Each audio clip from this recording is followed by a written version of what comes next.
Bonsoir, bonsoir. Donc, nous nous retrouvons un mardi de plus, 21 h, sur notre espace de psychanalyse pour tous. Donc, bravo pour votre enthousiasme. On continue. Donc, ici, hop, vous allez bien. Tiffen va bien. Tiffen va bien. Indra, bonsoir. Donc, psychanalyse pour tous, un espace pour tous. Laura, bonsoir. Donc, un espace pour tous. Je m'appelle Clémence Lonis et je suis psychanalyste de l'école de poésie et psychanalyse Grupo Zero à Madrid. Elisa, bonsoir. Isabelle, bonsoir. Éléonore, Michel, bonsoir. Estelle, bonsoir. Donc, vous savez qu'ici, donc dans l'école de psychanalyse, Martine, bonsoir, Estelle, dans l'école de psychanalyse Grupo Zero, et Daniel, bonsoir, Hélène, bonsoir, nous, Darzina, et bonsoir, Féti, bonsoir, Mokran, bon, et que nous faisons le travail de diffusion de la psychanalyse, c'est-à-dire que c'est un travail que dans l'école de Grupo Zero, que les psychanalystes doivent réaliser. Un travail donc de diffusion pour faire connaître, on va dire, pour faire connaître les découvertes de la psychanalyse, de l'importance, bonsoir Serge, Marie-Laure, bonsoir, de l'importance des découvertes de Freud, et qui nous ont donc ouvert un nouvel univers. C'est-à-dire que la psychanalyse, bien évidemment, Paola, et bonsoir, et Serbout, bonsoir, Myriam, bonsoir, donc nous propose une lecture qui va s'éloigner complètement de la lecture de l'apparence, de la lecture de la biologie, de la médecine, de la neurologie. C'est quelque chose qui présente donc une manière différente, Fabienne, bonsoir, Célia, bonsoir, une manière différente d'écouter et d'essayer de voir et d'interpréter. Donc c'est justement le sujet qu'on va voir aujourd'hui. Bonsoir, aide enfant. Nadine, bonsoir. Et donc c'est pour ça que la psychanalyse c'est quelque chose de très important, dans le sens où elle va nous apporter de nouvelles connaissances sur notre situation d'humain, nous parler de nouvelles limites, ou plutôt de nouvelles mesures. Nous n'avons pas les mesures que nous pensons que nous avons, sinon que nos possibilités sont bien plus grandes que ce que nous pensons. Alicia, bonsoir. Ce live est-il enregistré puis partagé? Suspense, suspense. Valérie, bonsoir. Donc, et que, en plus, le travail de la psychanalyse, c'est quand même un travail qui va nous permettre de souligner d'une manière ou d'une autre les Jean-Loup, bonsoir, Hassen, Nadia, bonsoir, de souligner d'une manière ou d'une autre les préjugés. Nano, bonsoir, Fatiga, bonsoir, c'est-à-dire que nous avons des préjugés qui, en général, viennent faire obstacle à un meilleur développement de nos activités ou pour avoir de plus grandes activités. Donc, Noël, bonsoir. Marouen, bonsoir. Sarah, bonsoir.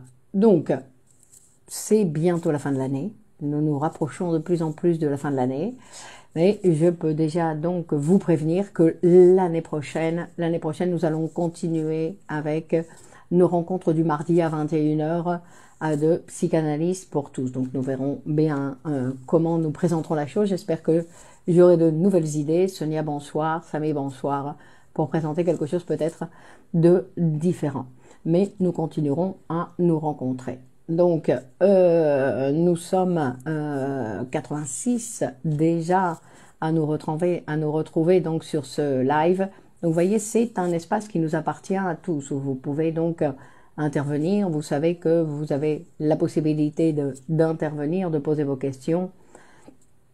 Et que si vous n'étiez pas là, cet espace n'existerait pas, bien évidemment. Donc c'est pour ça que vous pouvez, pour ceux qui ne l'ont pas encore fait, vous pouvez aimer cette page, et d'un côté donc aimer ou suivre cette page pour être informé, pour voir un petit peu ce qui va se passer pendant les vacances, Et d'un autre côté, vous rappelez que j'ai ouvert donc à partir de cette application Telegram, Catherine, bonsoir, Hélène, à partir de l'application Telegram, j'ai ouvert un nouveau groupe qui s'appelle Psychanalyse et Poésie, pour continuer et pour avoir un autre point d'attache, on va dire, un autre point d'attache, que celui-là ne soit pas, que Facebook ne soit pas le seul.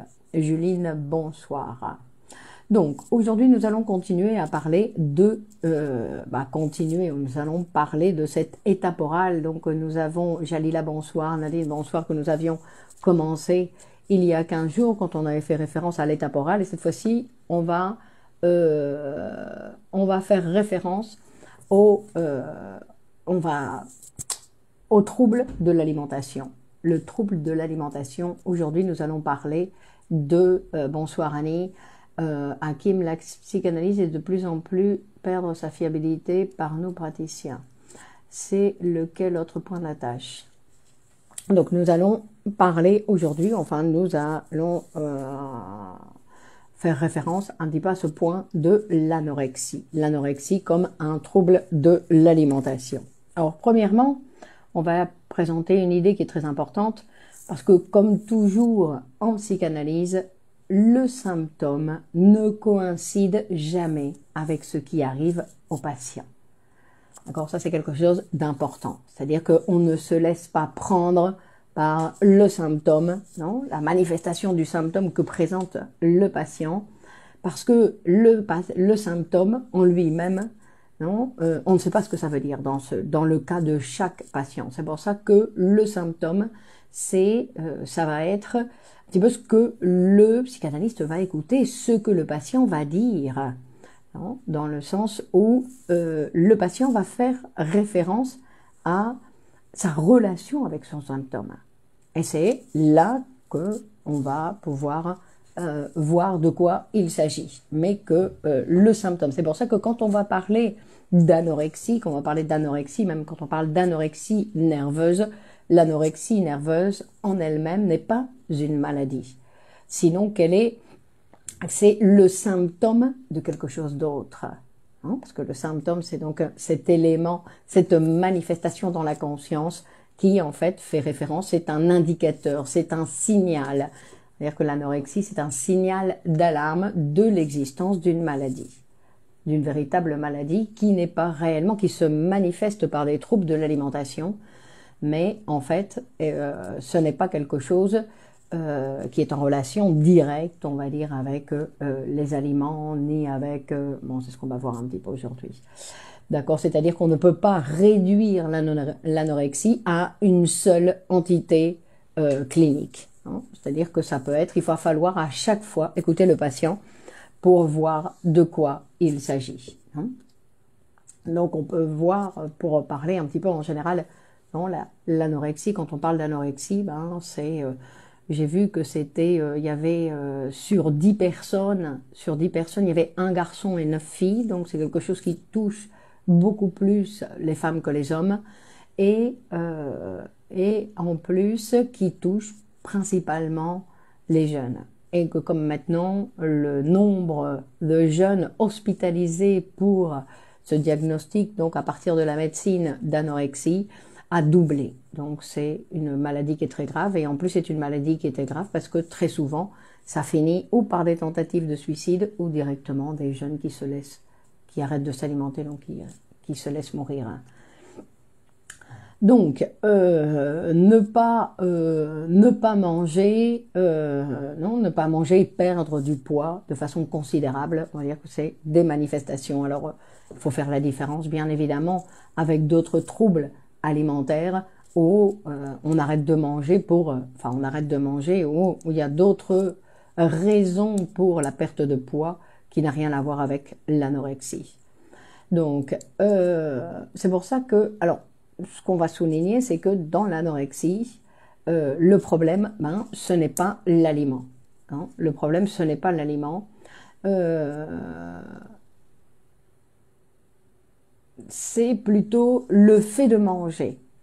Hein, le fait de manger, c'est-à-dire que la position de l'anorexique montre une relation tout à fait particulière avec le fait d'avaler, avec le fait de manger, de s'alimenter, avec le fait de s'alimenter.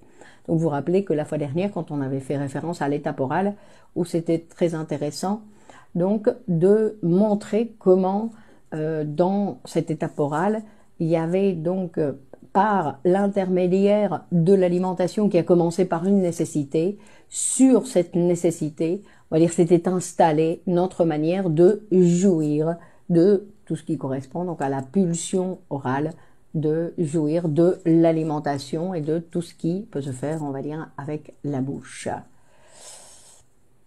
Donc, on va voir, par exemple, il y a une patiente, par exemple, l'autre jour, qui faisait référence, donc, qui parlait de ses fantasmes, où elle disait, enfin, de ses fantasmes, des idées qui lui passaient par la tête, on va dire, qu'on a déjà catalogué, donc, d'anorexique, et qu'elle dit que si elle rentre dans un magasin et qu'elle demande la taille 34 pour s'habiller, eh ben, elle imagine qu'il y a 2 policiers qui vont venir l'embarquer, et qui vont l'hospitaliser pour l'alimenter par transfusion. Non, et donc, elle dit que ça c'était ce qu'elle imaginait. C'est-à-dire que non seulement elle a des problèmes avec elle-même, sinon qu'elle commence aussi à avoir des difficultés avec l'extérieur, puisque l'extérieur, on va dire, non, qu'elle a été prise comme si c'était un délit. Non, et donc on l'a emmenée à l'hôpital. Et on va voir, Ellie, que en fait cette information que je présente là, c'est parce que ça fait référence un petit peu à la mode, non, comme Hélène qui parle de l'image de soi qui est déformée. En fait, ce qu'on va voir, c'est que l'anorexie, ça n'a rien à voir avec ça. C'est-à-dire que ça n'a rien à voir avec l'idée dans le trouble de l'alimentation, il y aurait plus de satisfaction de la pulsion orale. Donc on va voir, Paola.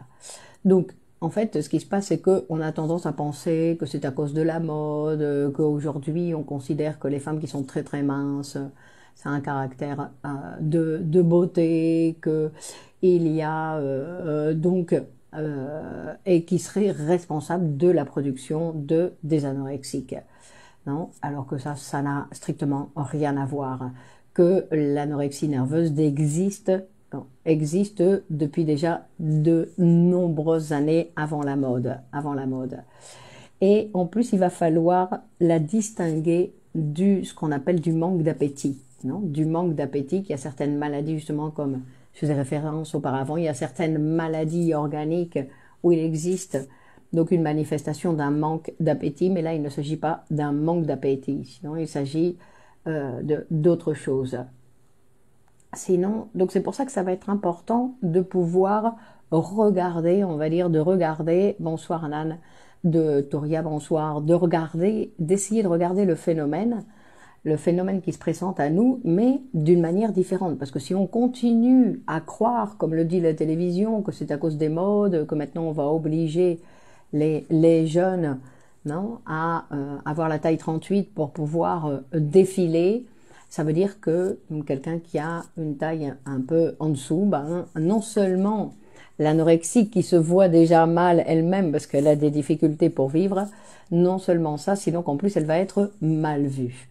Donc c'est quelque chose qu'il faut. Donc je disais que l'importance de pouvoir transformer en fait ce verre, cette manière de regarder les maladies, de pouvoir les transformer pour voir autre chose, de vouloir peut-être aussi de disparaître l'invisibilité. Donc on entend souvent parler de l'anorexie mentale. Pourquoi est-elle automatiquement mentale? Alors, je ne sais pas ce que c'est que l'anorexie mentale. C'est quoi une anorexie mentale? Quelqu'un qui ne veut plus ouvrir un livre? Peut-être. Donc,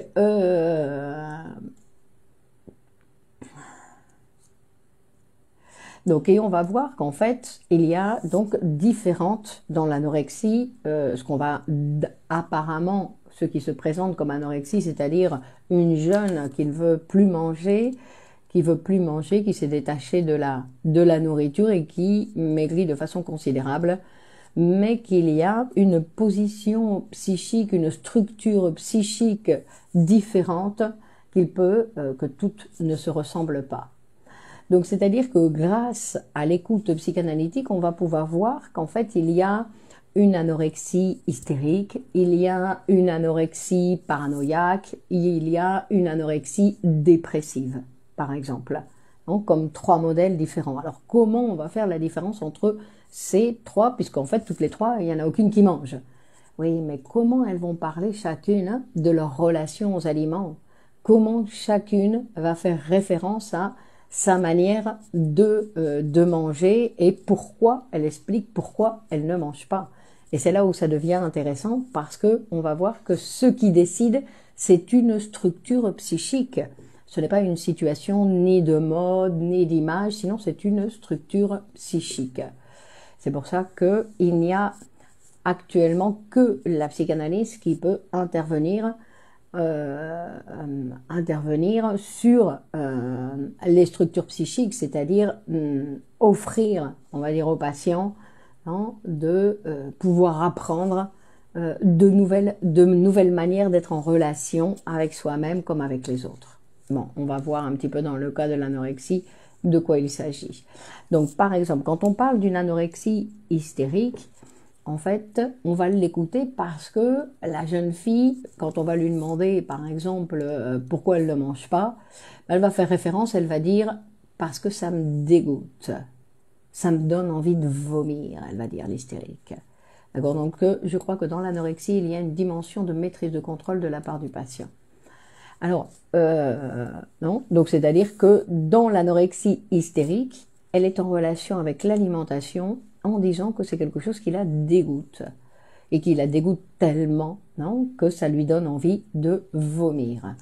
On sait que quand on fait référence à l'hystérie, quand on fait référence à l'hystérie uniquement, c'est-à-dire que c'est en relation donc avec une répugnance morale. Ensuite, il y a l'anorexie paranoïaque. Alors, l'anorexie paranoïaque, c'est-à-dire qu'il y a une crainte, non, une crainte paranoïaque à être empoisonné. Voilà, on va m'empoisonner. Et donc, c'est pour ça que quand on écoute la patiente, elle va dire non, je ne mange pas. Alors, ou elle va le dire directement parce qu'on veut m'empoisonner, ou directement elle va dire non, là, c'est pas bon, on voit, c'est pas la nourriture n'est pas en bonne condition, je vois bien que c'est pas frais. Non, par exemple, c'est-à-dire qu'il y a quelqu'un qui veut me faire du mal. Il y a quelqu'un qui veut me faire du mal. Donc, et en plus, on va voir que ce qui est intéressant, on va dire ce qui est très intéressant dans la paranoïa, bien sûr, c'est que ces personnes, non, que le patient pense qui lui veulent du mal, ben, c'est bien évidemment des personnes aimées. C'est les personnes, non, que c'est ces personnes aimées qui tout d'un coup, on va imaginer, non, que ce sont des personnes qui nous veulent du mal. C'est-à-dire que dans l'anorexie, la véritable relation, c'est avec un autre, pas avec l'aliment. L'aliment, c'est un intermédiaire, l'aliment, c'est une manifestation, non, mais que ce n'est pas directement avec l'aliment. On va voir qu'à chaque fois, c'est en relation avec quelqu'un. Donc, et ensuite, il y a l'anorexie dépressive.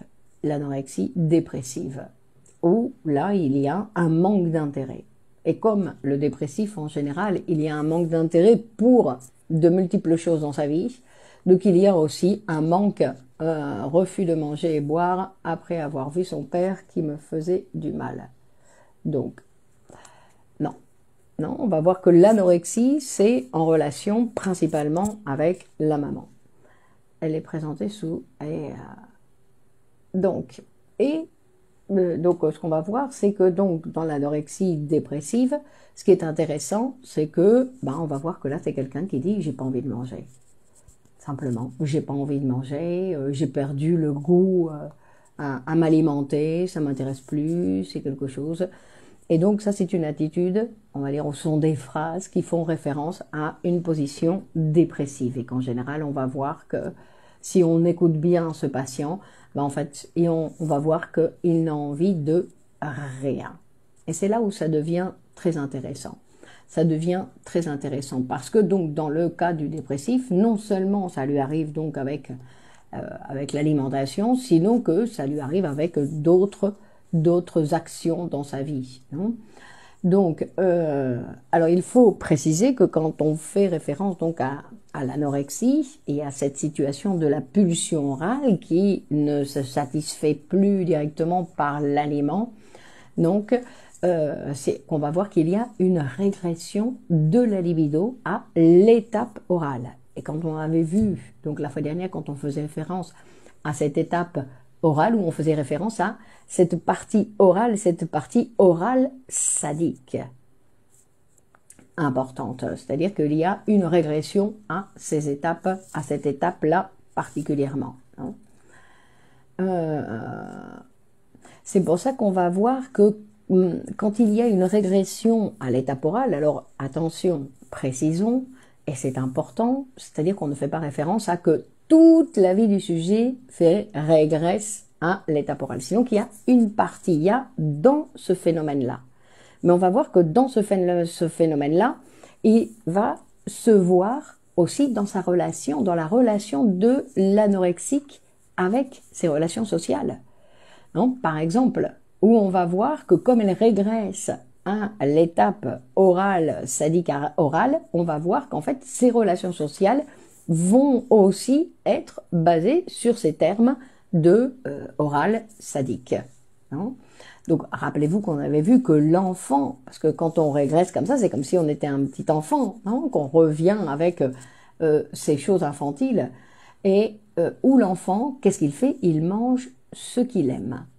Il mange, c'est-à-dire il mange ce qu'il aime. Donc s'il aime son nounours, il veut manger son nounours. S'il aime une cuillère, il veut manger la cuillère.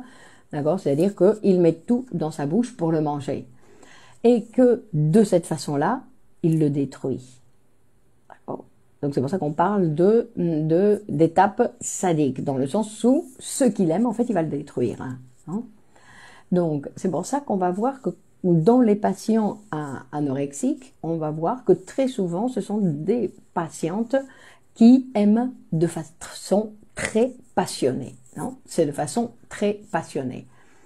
Donc, elles ont et elles aiment de façon très passionnée de telle sorte que, en fait, elles mangent l'objet qu'elles aiment. Elles le mangent, mais bien sûr, elles ne vont pas manger de la chair, sinon que la manière de manger l'autre qu'on aime, au niveau psychique, c'est s'identifier à lui. On va s'identifier à l'autre avec l'objet aimé. Et c'est une manière de se l'approprier, de le manger.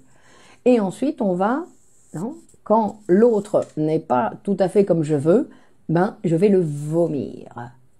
Donc on va voir, vous voyez que c'est toujours ce qui est important ici de voir, c'est que cette relation de l'anorexique, c'est toujours en relation avec quelqu'un d'autre, avec ses relations sociales, ou directement avec « elles aiment passionnément ». Non, parce qu'on ne sait pas ce que ça veut dire trop. Elles aiment passionnément. Donc il y a un autre facteur qui rentre en jeu aussi dans l'anorexie et qui est en relation donc avec la jouissance de la bouche. Puisque le plus important quand nous mangeons, ce n'est pas tant ce que nous mettons dans la bouche, sinon ce qui est important, c'est le fait de pouvoir manger, qui est la jouissance de la bouche. Donc on avait vu la fois dernière, quand on parlait de cette étape, le stade intermédiaire, refuse de création de l'objet. C'est quoi le stade intermédiaire, Néléa? Donc, dans l'étape orale, il y a donc cette première relation avec l'alimentation qui est le sein de la mère, le biberon. On avait vu que c'était la même chose. Et on va voir, et ça c'est très intéressant, c'est-à-dire qu'on va voir que quand les anorexiques parlent, c'est-à-dire quand elles arrivent sur un divan ou quand elles se présentent dans une séance de psychanalyse et qu'on peut les écouter, on va se rendre compte qu'en fait elles vont parler de leur mère comme une mère qui a été rejetante. Une mère qui a rejeté d'une certaine façon le fait d'alimenter son enfant. Alors ça c'est très intéressant, premièrement parce que ça ne veut pas dire qu'elle l'ait été, elle ait été ça, sinon que ça veut dire que la petite fille, elle a ressenti ça. Parce que rappelez-vous qu'en psychanalyse, on ne fait jamais la lecture à partir du passé, sinon qu'on fait la lecture à partir du discours du patient.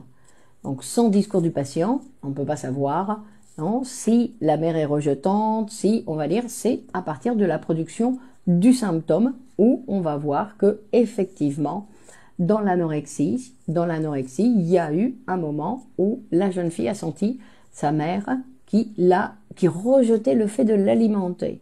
Donc, c'est quelque chose qui arrive aux mamans.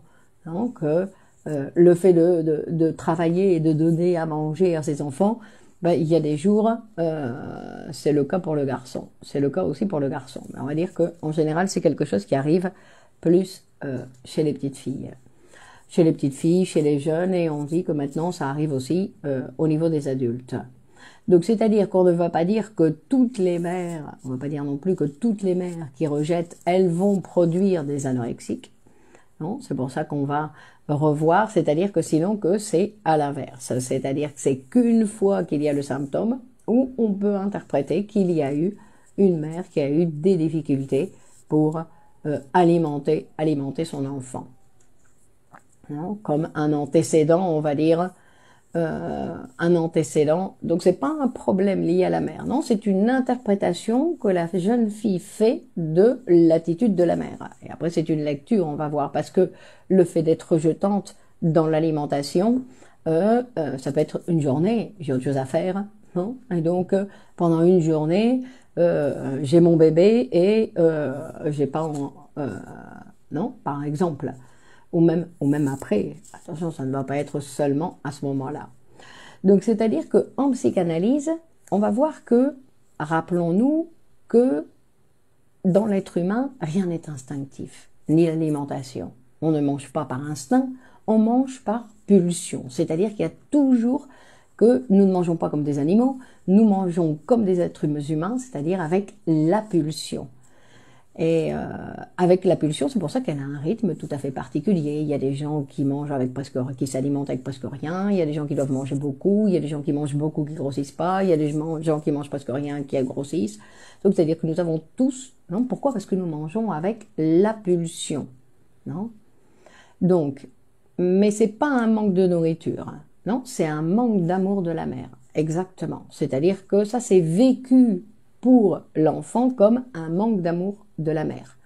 Et donc ça ne veut pas dire non plus que la mère n'aime pas son enfant, ça veut dire que l'enfant l'a vécu comme ça, ce qui n'a rien à voir. Non, une histoire c'est l'histoire de la mère et une autre histoire c'est l'histoire de l'enfant. Donc c'est pour ça que ce sont des choses. Donc, mais ce que je voulais dire, Ingrid, bonsoir, et ce que je voulais montrer, c'est que quand je dis que tout chez l'être humain est pulsionnel, ça veut dire que dans chaque situation, même dans l'anorexie, il y aura une satisfaction de la pulsion. Alors, la pulsion, bien évidemment, c'est quelque chose qui est psychique, non, c'est quelque chose, mais il y a satisfaction dans l'appareil psychique. Donc, comme il y a satisfaction dans l'appareil psychique, c'est très difficile de modifier cette attitude. C'est-à-dire que, comme nous sommes des êtres divisés, que nous avons un inconscient et un conscient, disons, pour simplifier, que nous sommes divisés, nous vivons dans une réalité matérielle, là où je vous parle, et après, en même temps, dans une réalité psychique. Et comme nous vivons dans ces deux réalités parallèles constamment, dans ma réalité matérielle, je voudrais bien ne pas souffrir de ça, et dans ma réalité psychique, j'ai la satisfaction de la pulsion. Donc c'est bien pour ça que c'est difficile de modifier l'attitude du sujet. Pourquoi? Parce qu'au niveau psychique, il y a satisfaction et qu'il sait comment se satisfaire. Donc c'est pour ça que le travail analytique, ce dont il s'agit dans le travail analytique, entre autres choses, c'est de pouvoir permettre au sujet que non seulement il jouit de cette façon-là, sinon qu'il y a d'autres manières de jouir. Et une des manières importantes de jouir, c'est venir parler. C'est venir parler, avoir un espace ou un territoire pour nous, on a possibilité de parler, de dire ce qu'on veut. Et ça, on va dire que c'est un espace, un nouvel espace de jouissance pour le sujet. C'est pour ça que je vous invite tous à reprendre une analyse si vous l'avez abandonné ou à vous analyser, parce que c'est vraiment quelque chose de très bénéfique dans le sens où simplement le fait de parler, non, le fait d'avoir un espace pour pouvoir parler et de se découvrir. Parce que bien sûr, on ne parle pas à n'importe qui. Non, on ne parle pas à un ami qui a des idées, qui a des préjugés, qui a des intentions, qui a de l'amour. Sinon, non, on va parler dans un espace tout à fait particulier. Donc, tout ça pour dire qu'il s'agit d'ajouter de nouvelles manières de jouir dans le travail analytique et pas simplement le travail d'apprendre à jouir de parler, sinon de pouvoir apprendre d'autres types de jouissances pour que reléguer, on va dire, non, cette jouissance qui nous fait souffrir, de pouvoir petit à petit l'abandonner. Donc, Freud, il va nous dire aussi, Janine, bonsoir, ce qu'il va nous dire et qui est donc très importante, c'est que donc la satisfaction de cette zone érogène qui, au départ, est une zone qui travaille à la conservation du sujet, non, parce que le sujet, pour se conserver, il va bien devoir manger. Ben, Freud, ce qu'il va se rendre compte, ce qu'il va découvrir, c'est que en fait, cette fonction est aussi mise au service de la conservation, enfin, au service de la satisfaction sexuelle. Et donc, qui va pouvoir, non, parce que quand on faisait référence de la satisfaction sexuelle, dans le sens où l'enfant va commencer à sucer son pouce, et il ne le fait pas pour s'alimenter, sinon qu'il le fait pour la satisfaction, on va dire que c'est un auto-érotisme, c'est ce premier auto-érotisme de l'enfant quand il va sucer ses doigts, sucer son pouce, pour avoir une satisfaction. Donc, et c'est là où il va apprendre aussi à érotiser en fait toute la bouche. Donc, alors ensuite, on va voir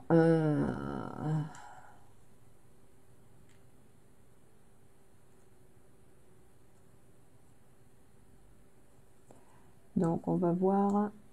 Ouais. Alors l'Argentine est en train de gagner. L'Argentine est en train de gagner contre la Croatie. Ils ont mis 3-0. Et demain, donc on a le Maroc contre la France, ou la France contre le Maroc, selon. Alors,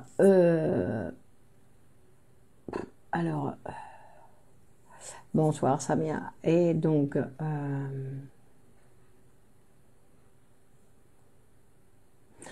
il y a, donc, c'est pour ça que c'est la satisfaction de la pulsion. Non, je fais référence à ça pour faire la satisfaction de la pulsion dans le sens où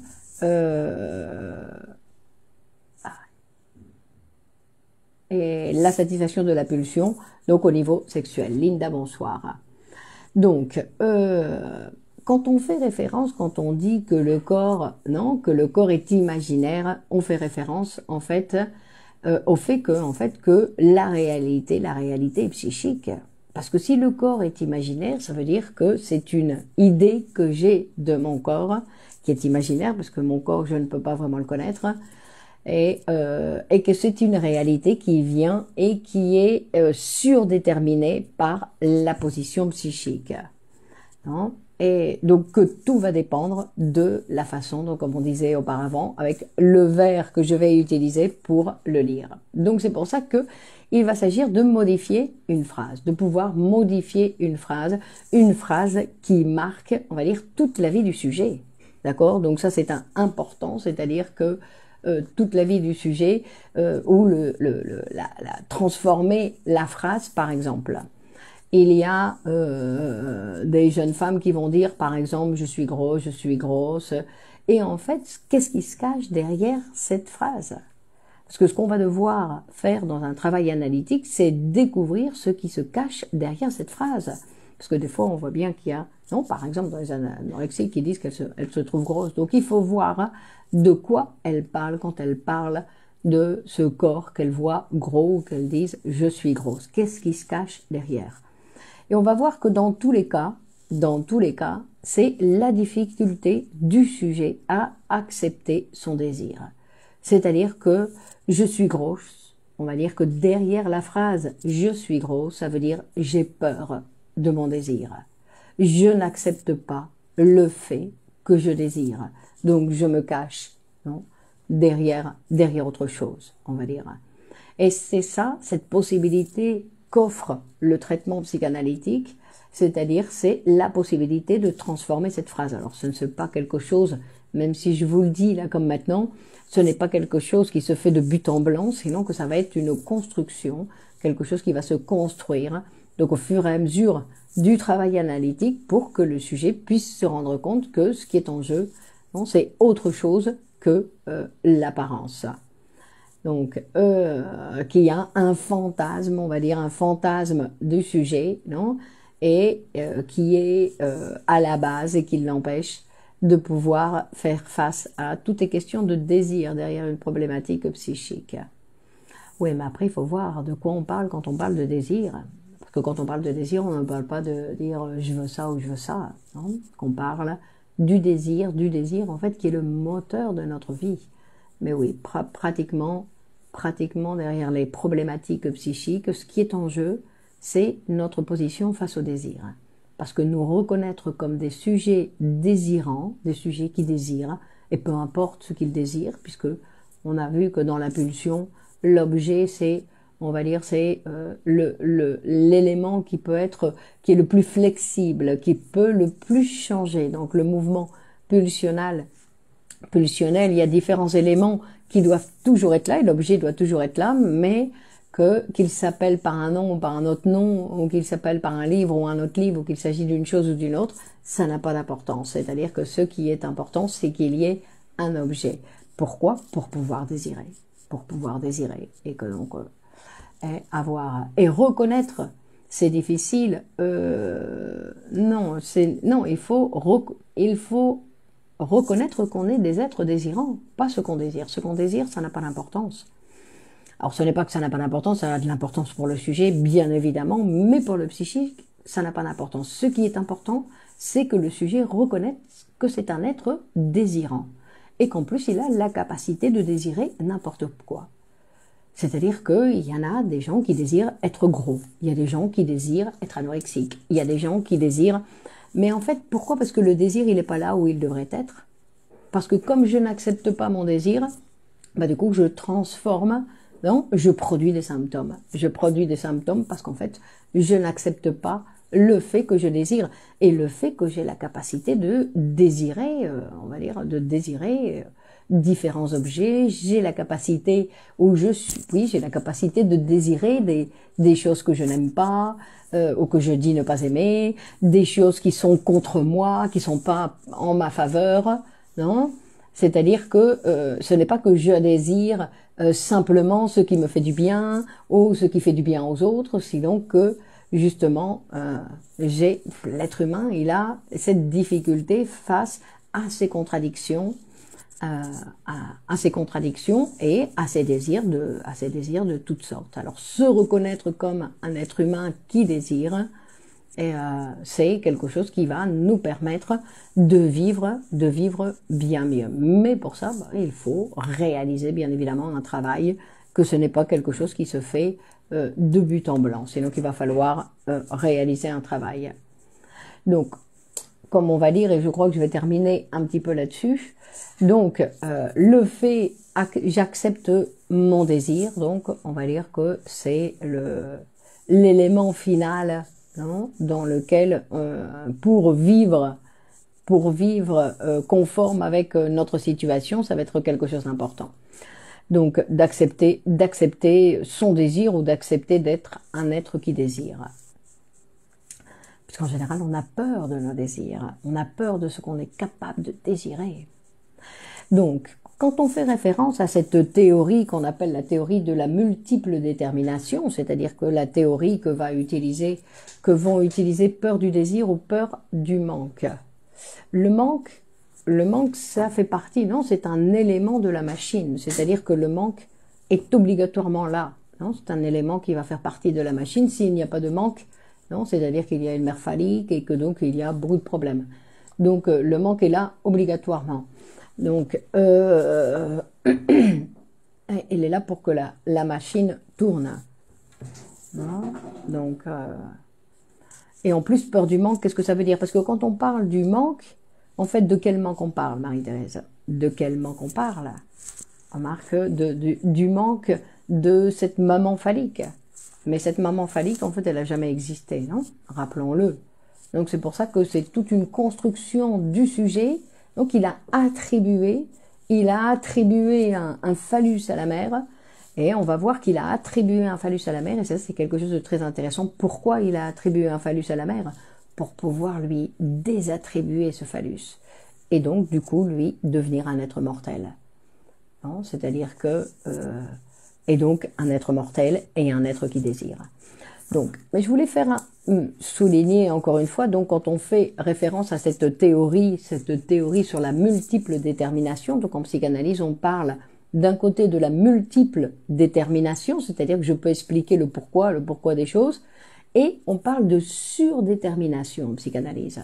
C'est-à-dire que le sujet en psychanalyse, il est surdéterminé par sa position inconsciente.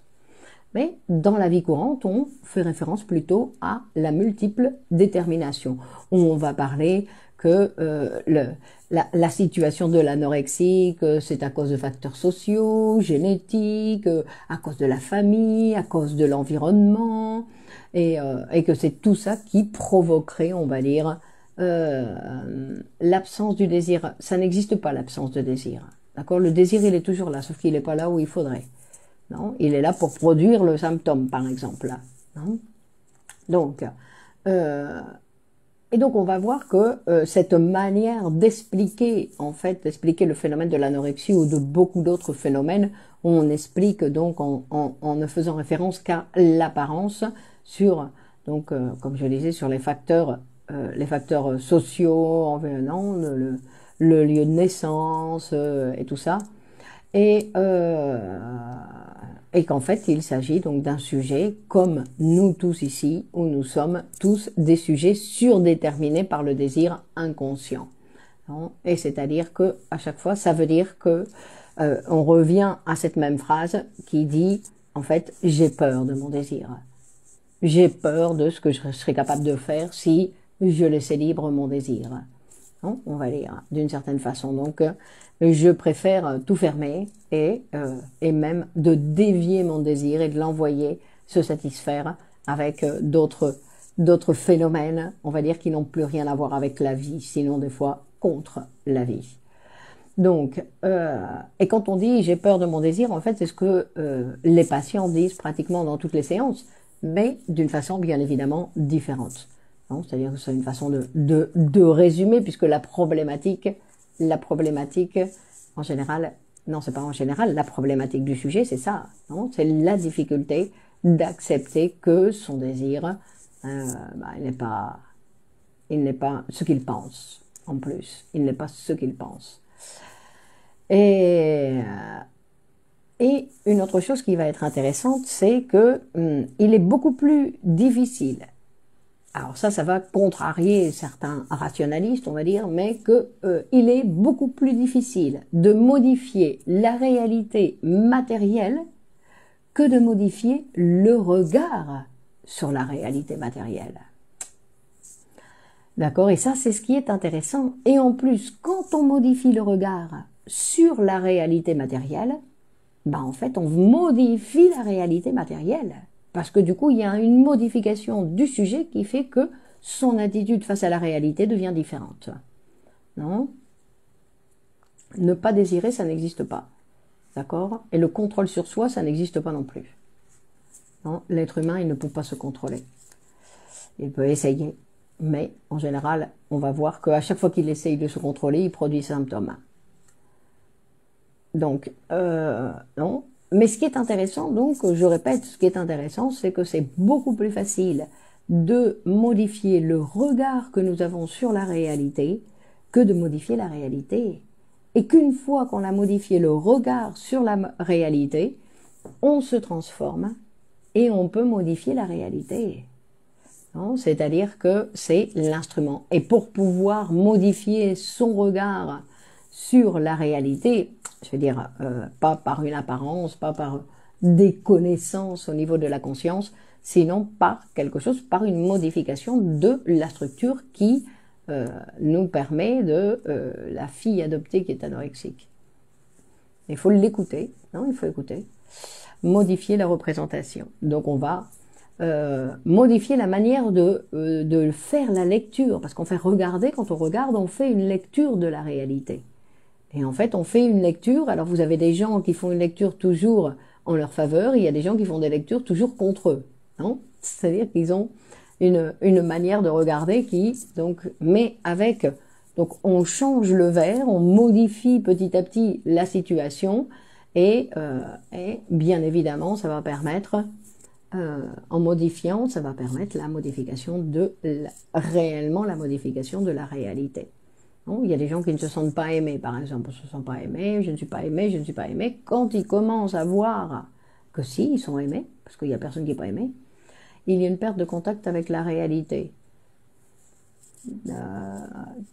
Mais il y a toujours une perte, pas toujours, mais c'est très difficile d'être constamment dans la réalité. C'est modifier son regard, oui, Serge. Non, que la perte de la réalité, je veux dire que nous avons une perte de la réalité quand nous allons nous coucher. Il y a une perte avec la réalité quand nous commençons à fantasmer, quand nous imaginons ce qui va se passer, quand nous devançons les événements, quand nous essayons de contrôler.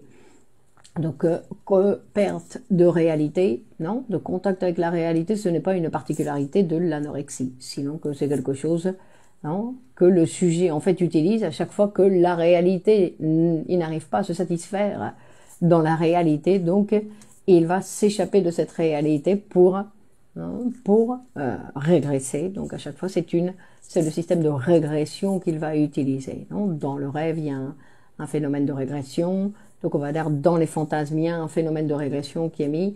Même pensée. Non, Freud va nous montrer que le phénomène, le mécanisme de la régression, en fait, quand on pense, en fait, c'est une régression, c'est-à-dire qu'il n'y a pas de production de quelque chose de nouveau. Pour avoir une production de quelque chose de nouveau, il faut toujours être en contact avec l'extérieur. Il faut fabriquer quelque chose, écrire quelque chose. Non, c'est en contact avec l'extérieur qu'on va pouvoir produire quelque chose de nouveau.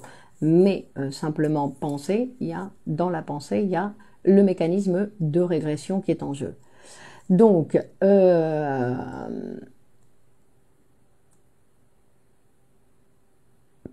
et donc quand il y a donc cette modification, la modification du regard, donc c'est quelque chose qui va avoir lieu grâce à l'interprétation en psychanalyse.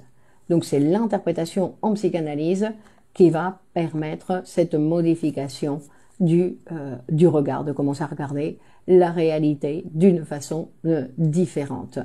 Et que quand on commence à le regarder d'une façon différente, et en fait on va voir que tout va se transformer. Non, tout va se transformer. Et donc il y a, comme dit Freud dans un des textes, il dit l'exemple des gens qui ne se sentent pas aimés. Il y a des gens qui se sentent pas aimés, donc ils pensent c'est leur façon de voir, non, ils se sentent pas aimés. Donc grâce à la psychanalyse, ils vont petit à petit, non, se rendre compte que ce n'est pas exact, que c'est un regard qu'ils ont sur la réalité qui n'est pas du tout vrai, et qu'ils vont commencer à se sentir aimés. Et quand les gens se sentent aimés, ils vont pouvoir répondre à cet amour. Et répondre à cet amour, ça veut dire, non, de façon générale, je veux dire, c'est pas quelqu'un en particulier, sinon de façon générale, et donc ils vont pouvoir faire des choses. Hein, parce que quand on se sent pas aimé, on peut pas rien faire pour personne. Donc il est nécessaire de commencer à se sentir qu'on est aimé, parce que tout le monde, on est aimé d'une manière ou d'une autre, bien ou mal, par peu de gens ou par beaucoup de gens, mais on est tous aimés.